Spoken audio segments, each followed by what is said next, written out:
2025 թվականը կայունացման տարի Ստավկետեյեմը ներկայացրել է աշխատաշուկայի վերաբերյալ հերթական ուսումնասիրությունը։ Նախորդ տարիների համեմատ այս տարի աշխատաշուկան դարձել է ավելի կանխատեսելի եւ հավասարակշռված, զգալի աճել է ոչ տեխնոլոգիական մասնագիտությունների կշիռը։ Առաջատարի դիրքում դեռ մնում է ֆինանսաբանկային ոլորտը, բոլոր աշխատանքների 20.8%-ը այդ ոլորտից են, եւ ՏՏ-ն 20.2%, բայց այնպիսի ոլորտներ, ինչպիսիք են հեռահաղորդակցությունը, առևտուրը, ներկրում արտահանում, արտադրություն, լոգիստիկա եւ այլն, այս ոլորտները նույնպես այս տարի ավելի ակտիվացել են եւ ընդհանուրի մեջ կշիռը բարձրացել է։ Տեխնոլոգիական մասնագիտությունները 2025 թվականին պահպանել են իրենց դիրքը top 20-ում, առաջին անգամ ամենապահանջվածների մեջ են հայտնվել տեղեկատվական տեխնոլոգիաների անվտանգության եւ պրոդուկտի կառավարման մասնագետները։ Հարստական բանականությունն այլևս միայն տեսական գործիք չէ, այն ձևավորում է նոր մասնագիտական ուղղություններ եւ պահանջարկ։ AI դիզայներ, արհեստական բանականությամբ աշխատող դիզայներ, AI ինժեներներ եւ այլն նման հաստիկներ արդեն ի հայտ են գալիս եւ բնականաբար իրենց հետ էլ այն հմտությունները, որոնք որ պետք են նոր դարաշրջանի, նոր մասնագետների համար։ Շատ մեծ պահանջարկ է ձևավորվել արտադրության ոլորտում, ընդհանուր առմամբ այսօր Հայաստանը կարիք ունի որակյալ մասնագետների։ Ֆինանսաբանկային եւ ապահովագրական ոլորտում միջին աշխատավարձը թռիչքային աճ է գրանցել հասնելով 1.104.400 դրամի։ Առաջին տեղում բանկային վարկային գործ,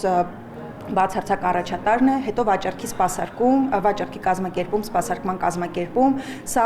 ավանդաբար միշտ երկրորդ տեղում է եղել։ Երրորդ տեղում այս տարի հաշվապահության մասնագետներն են, շատ մեծ պահանջարկ է եղել ամբողջ տարվա ընթացքում, շատ դժվար է գտնել այդ մասնագետներին, ապա ծրագրավորման եւ մարքեթինգի ոլորտի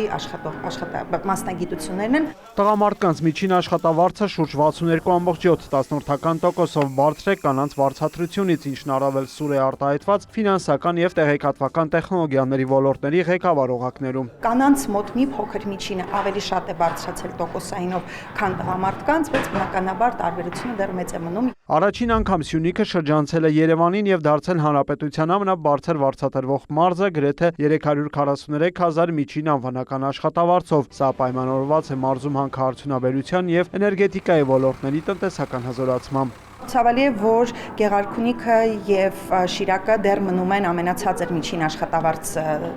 վճարող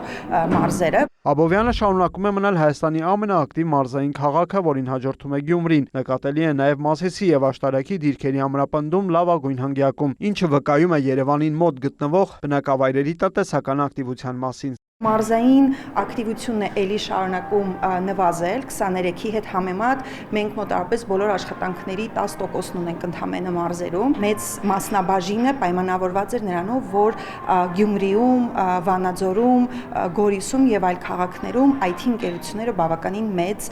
ծավալ էին կազմում, հա, իրենց կրճատման եւ աշխատակիցների թվի նվազման արդյունքում սա նույնպես նվազել է։ Ժամանակի կառավարումը մնում է թիվ 1 սոֆտ հմտությունը, սակայն առաջատար դիրքերը վերադարձել թիմում աշխատելու ունակությունը։ Զբաղվածության տեսակների մեջ նկատվում է ֆրիլանս աշխատանքների նվազում, ինչը փոխարինվում է ավելի կայուն պայմանագրային եւ մշտական աշխատանքի տեսակներով։ 2025 թվականի վիճակագրական տվյալների համաձայն Հայաստանի զբաղվածության հիմնական կորիզը շարունակում են կազմել մեծածախ եւ մանրածախ առևտրի ու կրթության ոլորտները, որոնք միասին ապահովում են երկրի աշխատատեղերի զգալի մասը։